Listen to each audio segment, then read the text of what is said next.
कोई भी नागरिक देश की सुरक्षा से बड़ा नहीं हो सकता। माना कि प्रेजेंट गवर्नमेंट ने लद्दाख को 6 शेड्यूल देने का वादा किया था और अब गवर्नमेंट खुद ही पीछे हट रही है, मना कर रही है देश की सुरक्षा का हवाला देकर के, तो गलत क्या है?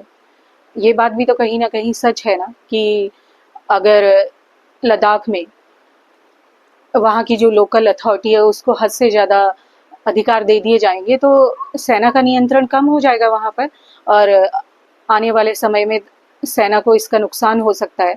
तो देश की सुरक्षा सबसे ऊपर है, और इसके लिए अगर सोनम जी को कॉम्प्रोमाइज करने के लिए सरकार रिक्वेस्ट कर रही है, समझा रही है, और केंद्रीय सरकार ने कहा भी है कि अगर अपनी इस मांग से पीछे हट जाते हैं सोनम जी तो उनकी यूनिवर्सिटी को रिकॉग्नाइज्ड कर दिया जाएगा। और जैसे कि सोनम जी खुद भी बोलते आ रहे हैं कि वो लेह के बच्चों के लिए ज़्यादा वरी हैं और उनको उनके रोजगार के लिए ज़्यादा वो जिम्मेदारी अपनी मानते हैं, तो फिर क्यों ना उन्हें पहले यूनिवर्सिटी अपनी रिकॉग्नाइज्ड करवानी चाहिए और शिक्षा पर ज़्यादा जोर देना चाहिए।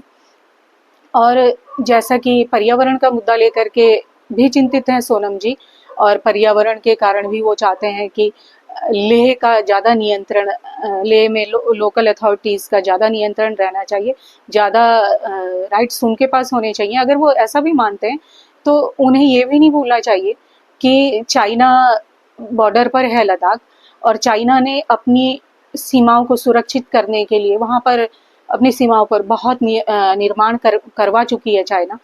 चाइना ने वहाँ पर हाई स्पीड की ट्रेन्स चला दी हैं, और हवाई जो यात्राएं हैं वहाँ पे चाइना बहुत इजीली वहाँ पर पहुँच सकता है। बहुत इजीली चाइना अपने बॉर्डर को सुरक्षित रख सकता है, कर सकता है। लेकिन लद्दाख में हम ऐसा नहीं कर सकते तब तक कि जब तक सेना को वहाँ पर अच्छे राइट्स नहीं मिल जाते, केंद्र को अच्छे राइट्स नहीं मिल जाते, तब तक लद्दाख में निर्माण कार्य नहीं हो सकता, जो कि बहुत ज़रूरी है देश की सुरक्षा के लिए। देश की सुरक्षा के लिए कुछ ऐसा ज़रूर होना चाहिए कि कल के दिन जब भी आवश्यकता पड़े तो तुरंत केंद्र से वहाँ पहुँचा जाए, सेना भेजी जाए, सेना के लिए हथियार भेजे जाएं, या और भी बहुत सारी चीज़ें होती हैं वो तुरंत भेजी जाएं। इसके लिए सड़कें केंद्र से बिल्कुल, सड़कों की कनेक्टिविटी या फिर हवाई मार्ग की कनेक्टिविटी ऐसी होनी चाहिए कि बहुत इजीली कम से कम समय में लेह तक पहुंचा जाए। तो ये इसके लिए ज़रूरी है कि केंद्र का भी नियंत्रण वहाँ पर होना चाहिए।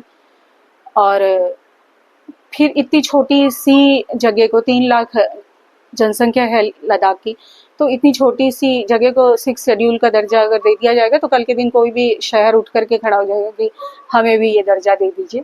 ऐसी बहुत सारी बातें हैं, ऐसी बहुत सारी समस्याएं हैं जो सरकार को देखनी पड़ेंगी, और उनको चाहिए, सोनम जी को चाहिए कि वो समझें, सरकार की मजबूरी को भी समझें वो। और बाकी उन्होंने जब लद्दाख के लिए अच्छा किया तो सरकार ने भी सराहा, लोगों ने भी सराहा, प्यार किया, आज भी सब उनके साथ हैं, पर उन्हें सरकार की और सरकार को उनकी बात समझनी पड़ेगी।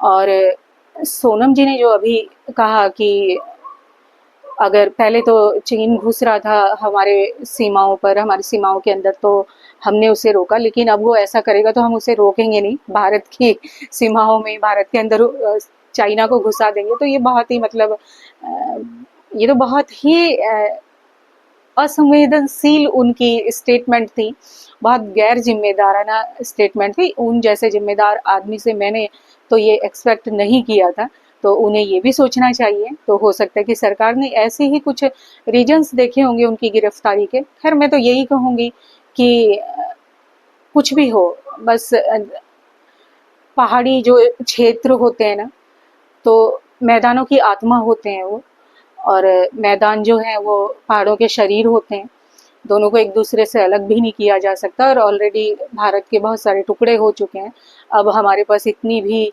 गुंजाइश नहीं है कि हम 1 इंच भी किसी को ज़मीन दे सकें।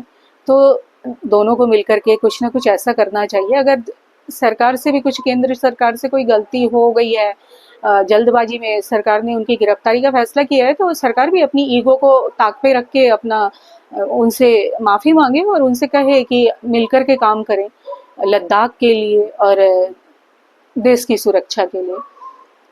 और अभी जो हुआ है आंदोलन, वो हैक कर लिया गया सोनम जी के या जो भी है, कि इतनी वहाँ पे जन धन की हानि हुई, उसके लिए जिम्मेदार तो हैं सोनम जी, तो उनको भी माफ़ी तो मांगनी चाहिए, ये तो बनता है।